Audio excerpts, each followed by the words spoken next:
Hello दोस्तों, आज हम दूरदृष्टि दोष तथा निकटदृष्टि दोष को बस 5 मिनट में समझने वाले हैं। लेकिन उससे पहले मैं आपको हल्का सा जो पिछली वीडियो में मैंने आपको बताया था मानव नेत्र के बारे में वो रिवाइज कर देता हूं। उसके बाद आपको दूरदृष्टि दोष और निकटदृष्टि दोष बहुत बहुत ही आसान लगेंगे, बहुत ही आसान, और आप इनको कभी भी नहीं भूलेंगे। चलिए तो हम स्टार्ट करते हैं, देखते हैं। ये देखिए, ये मानव नेत्र जो कि मैं पिछली वीडियो में आपको समझा चुका हूँ। तो हम मानव नेत्र के बारे में हल्का सा समझ लेते हैं, रिवाइज कर लेते हैं। उसके बाद फिर हम दूरदृष्टि दोष और निकटदृष्टि दोष के बारे में समझेंगे। देखिए, मानव नेत्र में जो हमारी आँख को सुरक्षा प्रदान करता है, सबसे ऊपर का जो कठोर भाग होता है उसे हम बोलते हैं दृढ़पटल। ये हमारी आँख की सुरक्षा करता है। और इससे अगर हम और अंदर की तरफ चलें मानव नेत्र में, तो उसके बाद आता है रक्तपटल, कोराइड। इसका कार्य क्या होता है, जब भी प्रकाश यहाँ से यानी कार्निया स्वच्छ पटल से हमारी आँख में प्रवेश करता है तो ये यहाँ टकराने के बाद यहाँ टकराता है और उसके बाद थोड़ा सा भी और पीछे जाता है। इसे क्या बोलते हैं, इसे बोलते हैं हम रेटिना, दृढ़पटल। यानी कि जब भी प्रकाश हमारी आँख में अंदर प्रवेश करता है तो दृढ़पटल से टकराने के बाद थोड़ा सा भी अगर बाहर की तरफ निकलने की कोशिश करता है तो ये क्या करता है, तुम्हारा कोराइड रक्तपटल ये प्रकाश को अवशोषित कर लेता है। यानी कि पीछे की तरफ जाने नहीं देता, दृढ़पटल की तरफ जाने नहीं देता, यहीं कि ये अवशोषित कर लेता है। और जब ये अवशोषित कर लेता है पूरे प्रकाश को तो हमें वस्तु एकदम चमकीली और स्वच्छ और अच्छी दिखाई देती है। तो हम जितनी भी आपको ये कार्निया, नेत्रतारा, पश्चापी मांसपेशियां, दर्पणाट, इनकी हम थोड़ी थोड़ी डेफिनेशन पढ़ लेते हैं। शलाका, शंकु, इनका क्या क्या कार्य है अभी थोड़ी सी बस 5 मिनट में रिवाइज कर लेते हैं। उसके बाद फिर हम निकट दृष्टि दोष और दूरदृष्टि दोष के बारे में समझेंगे। तो चलिए सबसे पहले बात करते हैं हम दृढ़पटल की। यही जो सबसे भारी भाग होता है दृढ़पटल, इसका क्या कार्य है, मानव नेत्र का एक कठोर हिस्सा होता है। यह क्या होता है, मानव नेत्र का बहुत ही कठोर हिस्सा, जिसका मुख्य कार्य मानव नेत्र की सुरक्षा प्रदान करता है। ये मानव नेत्र की क्या करता है, सुरक्षा प्रदान करता है। आइए अब देखते हैं दूसरा, इससे अंदर की तरफ चलते हैं तो हमें नेक्स्ट नंबर पे रक्तपटल, कोराइड मिलता है। इसे हम कोराइड भी बोलते हैं या रक्तपटल, कुछ भी कह सकते हैं आप। इसका मुख्य कार्य क्या होता है, इसका मुख्य कार्य जब क्या होता है कि जब प्रकाश आगे से भीतर पहुंचता है, यानी यहाँ से जब प्रकाश भीतर की तरफ जाता है तो यह प्रकाश को क्या कर लेता है, अवशोषित कर लेता है। ये क्या कर लेता है, प्रकाश को अवशोषित, यानी और भीतर की तरफ जाने नहीं देता, यानी रक्तपटल की ओर नहीं जाने देता। ये जो रेटिना है, रेटिना के पास ही से अवशोषित कर लेता है, अवशोषित कर लेता है। प्रकाश के अवशोषण के कारण मानव नेत्र के भीतर प्रकाश का किसी भी प्रकार से परावर्तन नहीं हो पाता, जिससे हम वस्तु को और अच्छे के प्रतिबिंब को और अच्छे से देख सकते हैं। इसका मतलब है जब भी ये प्रकाश को अवशोषित कर लेगा तो प्रकाश को पीछे की तरफ जाने नहीं देगा, वहीं की वहीं अवशोषित कर लेगा। तो हमें जो चित्र है, हम जिसे देख रहे हैं जिस वस्तु को, वो बहुत ही अच्छे तरीके से हमें दिखाई देगी। आपको समझ में आ गया होगा। उसके बाद अगला नेक्स्ट नंबर आता है कार्निया का। कार्निया आप चित्र में देख रहे होंगे। कार्निया ये वाला, इससे भीतर वाला भाग है। ये देखिए, ये है कार्निया। ये हरे से कलर में आपको दिखाई दे रहा होगा। ये दृढ़पटल रेटिना है। ऐसे यहाँ तक इसके हम पहले मैं बता दूं आपको, आपने अभी ये दोनों जो लाइन है, एक तो ये दृढ़पटल हो गया और एक कोराइड होगा, इन दोनों के बारे में आप जान लिया। अब हम इधर की साइड से चलते हैं, तब उसके बाद हम इसका नंबर लेंगे रेटिना का। तो अब हम यहाँ से बात करते हैं। ये देखिए, सबसे पहले कौन सा भाग है, ये वाला भाग है सबसे, और ये इसे क्या बोलते हैं हम, कार्निया। तो कार्निया का क्या कार्य होता है, हम उसके बारे में समझते हैं। कार्निया क्या करता है, ये देखिए कार्निया, ये देखिए कार्निया स्वच्छ पटल, इसे हम स्वच्छ पटल भी बोलते हैं और कार्निया भी बोलते हैं। ये एक पतली सी झिर्री होती है, यह मांसपेशियों की बनी होती है। ये किसकी बनी होती है, मांसपेशियों की। पहली बात क्या है, ये एक पतली सी झिर्री होती है, बहुत ही पतली होती है, और ये किसके द्वारा बनी होती है, मांसपेशियों की। और ये कैसी होती है, पारदर्शी होती है, क्योंकि पारदर्शी होगी तभी तो प्रकाश अंदर की ओर प्रवेश कर पाएगा। और ये पारदर्शी होती है, इसके द्वारा प्रकाश सबसे पहले हमारे मानव नेत्र में प्रवेश करता है। अब उसके बाद किसका नंबर आता है, उसके बाद देखते हैं हम इसमें ये वाली लाइन आपको दिखाई दे रही होगी, ये इसे बोलते हैं हम हाँ ये देखिए आइरिस, इसे क्या बोलते हैं हम, आइरिस। ये हो गया आपका स्वच्छ पटल। उसके बाद ये आपको बिंदु से दिखाई दे रहे होंगे और ये आइरिस दिखाई दे रही होगी यहाँ, लेकिन आइरिस से पहले ये नेत्रोद्र रहता है। ये जो बिंदु से आपको दिखाई दे रहे हैं उससे पहले ये कार्निया के बाद क्या होता है, भीतर ये बिंदु से आपको दिखाई दे रहे हैं, ये नेत्रोद्रव होता है, ये नेत्रोद्रव होता है। इसका क्या कार्य होता है, ये जो हमारी नेत्र लेंस है उसको चिपचिपा रखता है, उसको चिपचिपा रखता है उसको, जिससे कि हमारी आँख में कोई खराबी ना आए और आँख आराम से अपना कार्य कर सके। तो अब ये देखिए आइरिस के बारे में पढ़ते हैं हम। आइरिस की सहायता से मानव नेत्र में कितना प्रकाश प्रवेश करेगा, इसको हम नियंत्रित कर सकते हैं। जब मानव नेत्र के अंदर अधिक प्रकाश भेजना होता है तो आइरिस मांसपेशियाँ सिकुड़ जाती हैं, सिकुड़ जाती हैं और सिकुड़ने से बीच का नेत्र तारा फैल जाता है, अर्थात बीच की जगह ज़्यादा बन जाती है और ज़्यादा मात्रा में प्रकाश प्रविष्ट कर जाता है। और जब कम प्रकाश भेजना होता है तो यह फैल जाती हैं, जिससे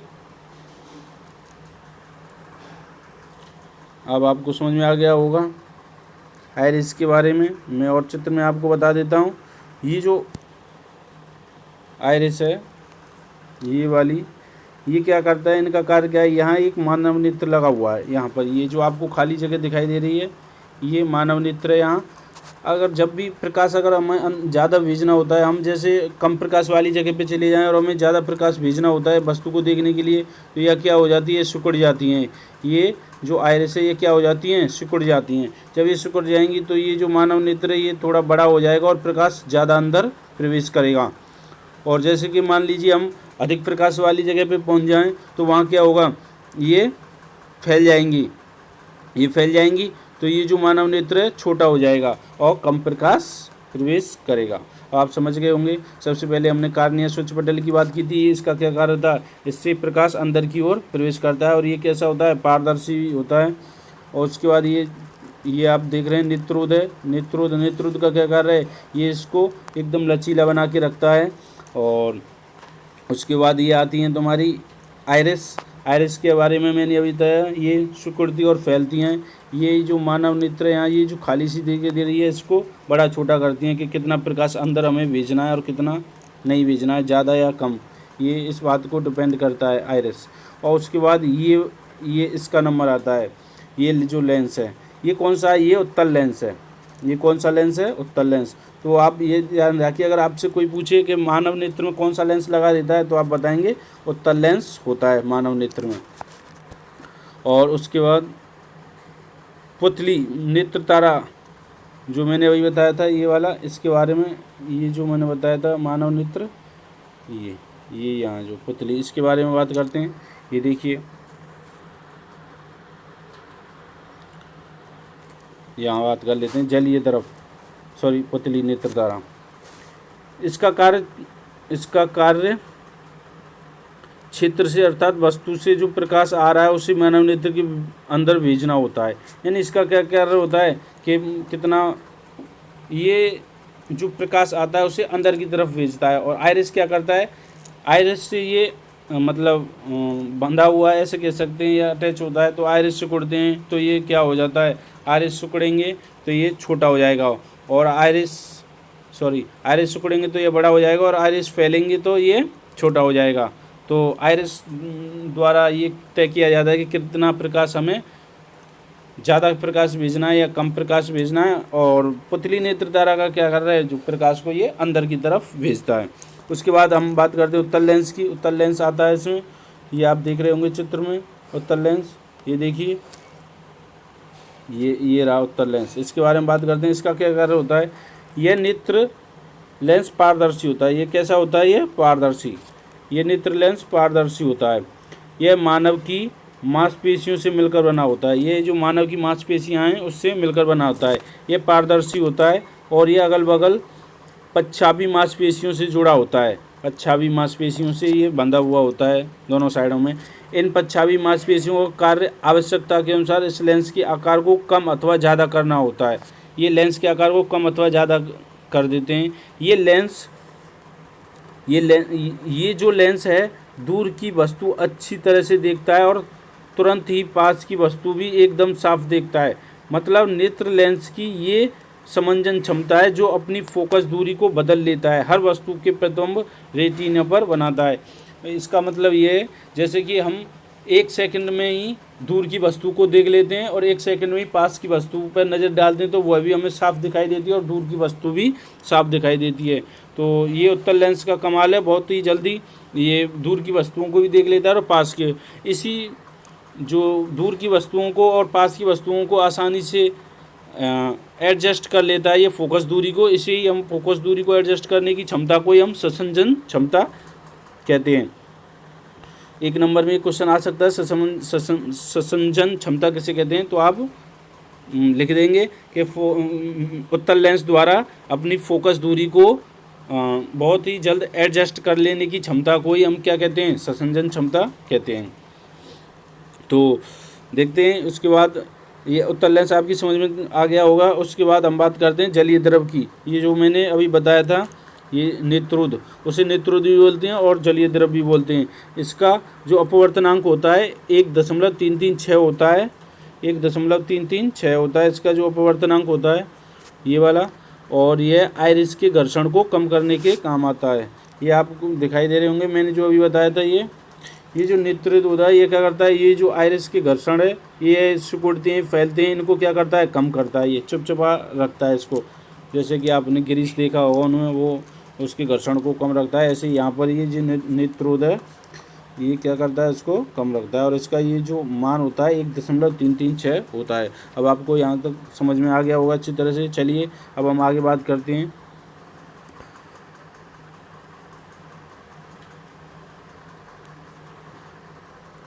ये देखिए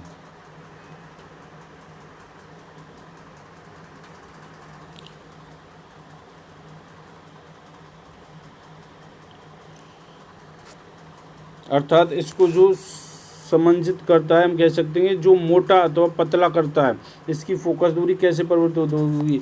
मैंने आपको बताया था ये जितनी ज़्यादा इसकी मोटाई होती है वो प्रकाश किरणों को लेंस उतना ही अधिक मोड़ता है, उसकी किरणों को मोड़ने की क्षमता उतनी ही अधिक होती है। और जितना पतला लेंस होता है ये किनारों से पता उसकी क्षमता उतनी बाहर की तरफ भेजने की होती है। तो ये मैंने आपको वीडियो में पहले बता चुका हूँ मैं। तो यही बात ये यहाँ पे कह रहा है, देख सकते हैं। हम कह सकते हैं जो मोटा अथवा पतला करता है इसकी फोकस दूरी कैसे परिवर्तित होती है। यदि लेंस मोटा हो जाएगा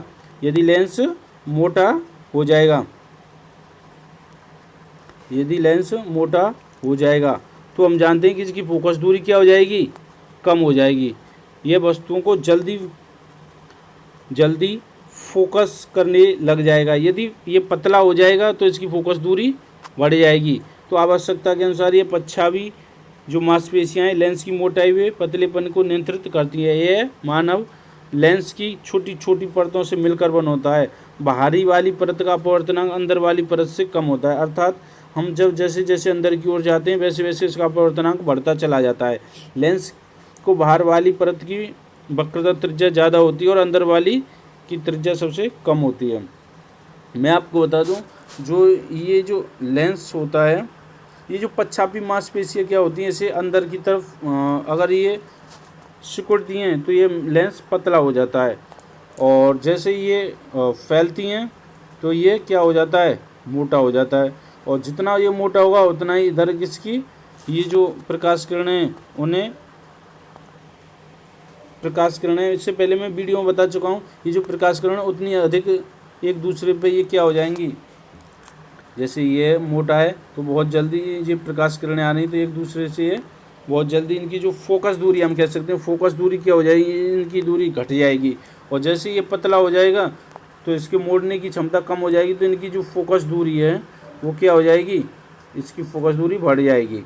इससे पिछली वीडियो देखिए आप, मैंने सब कुछ बताया हुआ है कि अगर लेंस मोटा है तो इसकी फोकस दूरी कम हो जाती है और लेंस पतला है तो इसकी फोकस दूरी बढ़ जाती है। तो ये फोकस दूरी को एडजस्ट करता रहता है, पतला और मोटा होकर पश्चापी ये मांसपेशियाँ यही कार्य करती हैं, जिससे कि ये जो चित्र है बिल्कुल ठीक रेटिना पर बन सके, रेटिना पर बन सके। और इन्हीं मांसपेशियों के द्वारा जब लेंस को पतला या मोटा किया जाता है तो होता क्या है कि जब भी ये मोटा या पतला कर देती हैं तो ये इसकी फोकस दूरी है कभी तो बढ़ जाती है और कभी घट जाती है। इस फोकस दूरी को एडजस्ट करने की इसी प्रक्रिया को हम संसंजन क्षमता कहते हैं, लेंस की संसंजन क्षमता कहते हैं। तो अब हम बात करते हैं जो दृढ़ पटल की, रेटिना की। इससे सबसे जो पीछे वाला आ गए, जब प्रकाश लेंस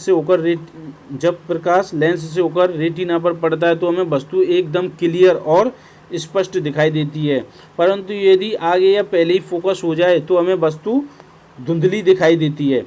रेटिना का एक भाग अंध बिंदु होता है, यदि यहाँ वस्तु का प्रतिबिंब पड़े तो वस्तु का हमें एकदम साफ और चमकीली दिखाई देगी और रेटिना के दूसरे बिंदु अंध बिंदु पर प्रकाश पड़े तो वस्तु हमें दिखाई ही नहीं देगी। दृढ़ पटल रेटिना की दो कोशिकाएं शलाका और वे शंकु जो जानकारी सिराओं से हमारे मस्तिष्क में पहुंचाती हैं। शंकु कोशिका का कार्य प्रतिबिंब में जितने विभिन्न प्रकार के रंग होते हैं उनके बारे में जानकारी पहुंचाना होता है। नोट, स्पष्ट दृष्टि की न्यूनतम दूरी कितनी होती है, हम मतलब वस्तु को बिल्कुल अच्छी तरह से एकदम क्लियर देख सकें, वो 25 सेंटीमीटर होती है। और बच्चों की कितनी होती है, 10 से या 12 भी हो सकती है बच्चों की। 60 से ऊपर वालों की कितनी होती है, 100 सेंटीमीटर से ऊपर पहुंच जाता है, जो 60 साल से ऊपर के पुरुष होते हैं उनकी। तो मैं आपको दृढ़ पटल रेटिना चित्र में बता देता हूँ।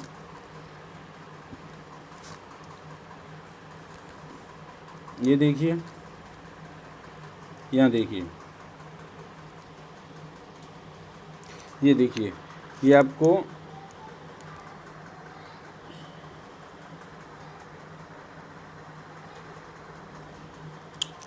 ये दिखाई दे रहा होगा, ये होती है हमारी रेटिना, ये हमारी रेटिना होती है। अब जब भी प्रकाश यहाँ से प्रवेश करता है, तो होता क्या है, ये जो लेंस होता है ये पश्चापी मांसपेशियों के द्वारा एक तरह से कह सकते हैं बंधा हुआ होता है।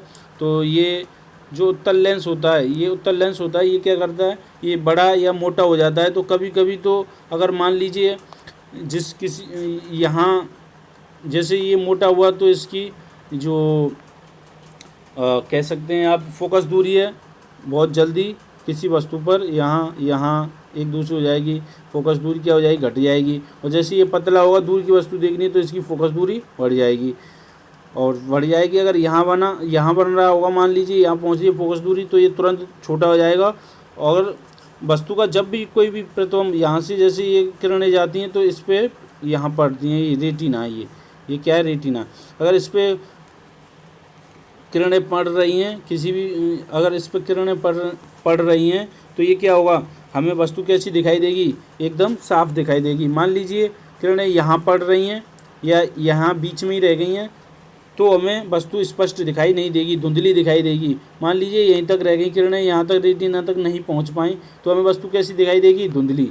या फिर आगे की तरफ यहाँ तक पहुँच गई, इस पर नहीं पड़ पाई तो तब भी वस्तु कैसी दिखाई देगी, हमें धुंधली दिखाई देगी। अब देखिए, इसका ये एक पीत बिंदु होता है। अगर प्रकाश किरणें यहाँ इस पीत बिंदु पे पड़ती हैं तो वस्तु हमें बहुत ही स्वच्छ और एकदम चमकीली दिखाई देगी। और ये होता है इसका अंध बिंदु। अगर यहाँ किरणें पड़ती हैं तो हमें वस्तु बिल्कुल दिखाई नहीं देगी, बिल्कुल भी दिखाई नहीं देगी, ये अंध बिंदु है।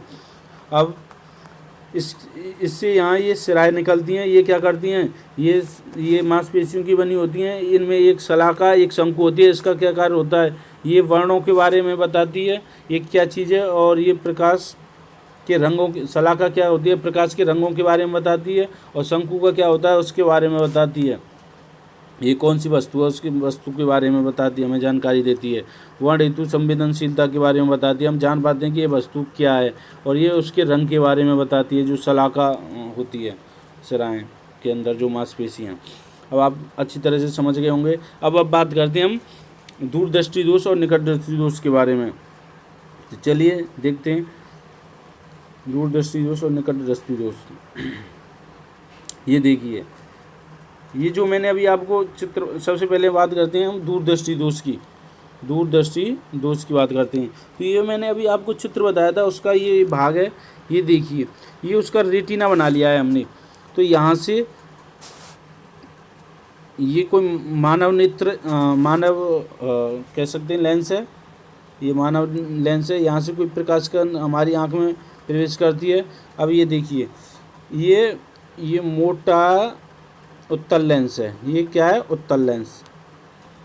ये क्या करता है, सबसे पहले यहाँ से तो प्रवेश करेगा मानव नेत्र से, और ये सबसे पहले कौन सा वो पड़ता है, सबसे पहले पड़ता है हमारा मानव नेत्र। मानव नेत्र में से ये जाएगा अंदर प्रकाश। अब ये उत्तल लेंस से मोटा है, तो ये यहाँ किनारों से होकर जाएगा, और ऐसे करके ये यहाँ काटेगा किरणों को। तो ये क्या हो रहा है, रेटिना क्या हो रहा है ये रेटिना यहाँ रह गया, और इसकी जो एक दूसरे को ये जो काट रही हैं, यहाँ इसका प्रतिबिंब बन रहा है, यानी कि रेटिना से पीछे की तरफ प्रतिबिंब बनना है। तो इसमें होता क्या है, दूर की वस्तुएं स्पष्ट दिखाई देती हैं, जबकि पास की वस्तुएं स्पष्ट दिखाई नहीं देती। दूरदर्शी दोष में होता क्या है कि दूर की वस्तुएं स्पष्ट दिखाई देती हैं, जबकि पास की वस्तु स्पष्ट दिखाई नहीं देती। यानी कि इसका जो दूरदृष्टि दोष में दूर की वस्तु, यानी कि इसका नाम से थोड़ा ये उल्टा है। दूरदृष्टि दोष में दूर की वस्तुएं तो स्पष्ट दिखाई देती हैं, और जबकि पास की वस्तुएं स्पष्ट दिखाई नहीं देती, क्योंकि मानव नेत्र वस्तुओं के प्रतिबिंब रेटिना के पीछे फोकस कर देता है। क्योंकि ये जो मानव नेत्र है, ये क्या करता है, ये जो उत्तल लेंस से टकराने के बाद ये क्या करता है, जो वस्तुओं का जो प्रतिबिंब बना रहा है वो क्या कर रहा है, ये रेटिना से पीछे की तरफ बना रहा है, यहाँ बन रहा है, यहाँ एक दूसरे को काट रही है। ये फोकस दूरी इतनी ज़्यादा हो गई है, ये यहाँ तक हो गई है फोकस दूरी, रेटिना से पीछे की तरफ। देख सकते हैं आप, दूर की वस्तु स्पष्ट दिखाई देती, जबकि पास की वस्तुएं स्पष्ट दिखाई देती हैं, क्योंकि मानव नेत्र वस्तुओं के प्रतिबिंब रेटिना के पीछे फोकस कर देता है। इसके निवारण हेतु हम उत्तल लेंस का उपयोग करते हैं। तो होता क्या है, मान लीजिए जब भी ये मानव नेत्र है, ये क्या करता है, वस्तुओं को जब भी किसी व्यक्ति के अंदर दूरदृष्टि दोष हो जाता है, तो ये जो प्रतिबिंब बनाता है वो रेटिना के पीछे बनाता है, यहाँ पे। तो हम क्या करते हैं, यहाँ एक जो चश्मा यूज करते हैं उसमें उत्तल लेंस का चश्मा लगाते हैं हम। तो उत्तल लेंस का हम यहाँ चश्मा लेंस लगा देते हैं। ये उत्तल लेंस लगा दिया हमने। ये क्या करता है, ये मोटा उत्तल लेंस मोटा होता है, तो ये जो फोकस दूरी है उसको घटा देता है, फोकस दूरी को घटा देता है। तो ये कहाँ जाता है, ये यहाँ पे, क्योंकि ये मोटा है तो ये बहुत जल्दी किरणों को मोड़ देगा, इसकी मोड़ने की क्षमता ज़्यादा होती है, तो ये यहाँ पे आ जाएगा। आप देख रहे होंगे, ये देखिए अब की बार ये प्रकाश किरणें चली, हमने जैसे ही ये यहाँ लगा दिया हमने ये एक लेंस, तो ये प्रकाश किरणें चली, और ये यहाँ टकराने के बाद ये यहाँ आ गए। टकराने के बाद हमने जैसे ही उत्तल लेंस लगाया, तो ये ठीक कहाँ आपतित हो रही हैं अब की बार किरणें, रेटिना पर। तो हमें वस्तु कैसी दिखाई देगी, एकदम साफ दिखाई देने लग जाएगी, अगर हम उत्तल लेंस का प्रयोग करते हैं। अपने चश्मे में उत्तल लेंस का प्रयोग, हम उत्तल लेंस लगा होता है उस चश्मे का प्रयोग करते हैं, तो वो क्या करता है, वस्तुओं को ठीक रेटिना पर आपतित कर देता है, क्योंकि वो किरणों को बहुत जल्दी मोड़ देता है। जो मोटा होता है उसे, जो मोटा लेंस होता है मैंने बताया था, वो उत्तल लेंस वो किरणों को बहुत जल्दी मोड़ देता है, और पतला वाला होता है वो क्या करता है, वो फोकस दूरी को बढ़ा देता है। जैसे अब ये फोकस दूरी इतनी थी, अब उत्तल लेंस लगाया था, फोकस दूरी घट के कहाँ आ गई, रेटिना पे आ गई, और वस्तु हमें स्वच्छ दिखाई देने लगेगी। अब बात करते हैं हम निकट दृष्टि दोष की। इसमें क्या होता है, इसमें निकट की वस्तुएं स्पष्ट दिखाई देती हैं, जबकि दूर की वस्तुएं स्पष्ट दिखाई नहीं देती। निकट दृष्टि दोष में निकट की वस्तुएं तो स्पष्ट दिखाई देती हैं, दूर की वस्तु दिखाई नहीं देती। इसमें क्या होता है, इसमें ये देखिए, इसमें क्या होता है, इसमें हम कह सकते हैं कि दूर की वस्तुएं स्पष्ट दिखाई देती हैं, क्योंकि वस्तुओं के प्रतिबिंब रेटिना से पहले ही बन जाते हैं। ये देखिए, इसमें उत्तल लेंस की भांति कार्य करता है। जैसे ये किरणें जाती हैं और ये क्या होता है, ये उत्तल लेंस की भांति ये किरणें जाती हैं और ये पहले ही आपतित हो जाती है यहाँ, यानी यहाँ तक पहुँच ही नहीं पाता, रेटिना तक पहुँच ही नहीं पाती हैं। ये देखिए, इसमें जब किसी भी व्यक्ति को निकट दृष्टि दोष हो जाता है, उसमें उसकी जो किरणें कहाँ आपतित हो जाती हैं, ये रेटिना से पहले आपतित हो जाती हैं। तो फिर हम मानव नेत्र से पहले एक चश्मे में किस लेंस का यूज करते हैं, अवतल लेंस का यूज करते हैं। अवतल लेंस क्या करता है, जैसे किरणें जाती हैं, किरणों को बाहर की तरफ फैला देता है। किरणों को कहाँ फैला देता है, बाहर की तरफ। ये देखिए, हमने यहाँ अवतल लेंस का प्रयोग किया है, ये बाहर की तरफ फैला दिए इसने, ये बाहर की तरफ।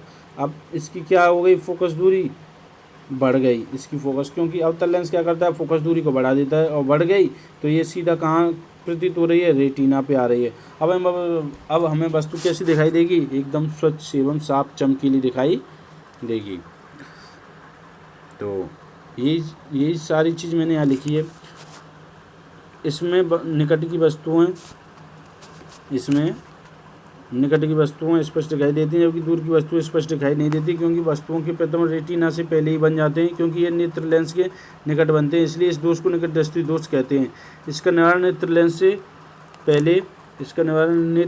से पहले एक अवतल लेंस लगाकर किया जाता है। हम इस दोष के निवारण हेतु चाहते हैं कि इस लेंस पर किरणें किनारों से पड़ें, क्योंकि बीच में मोटा है और ये किनारों पर पतला। यदि किनारों पर पड़ेगी तो किरणें दूर जाकर फोकस होंगी।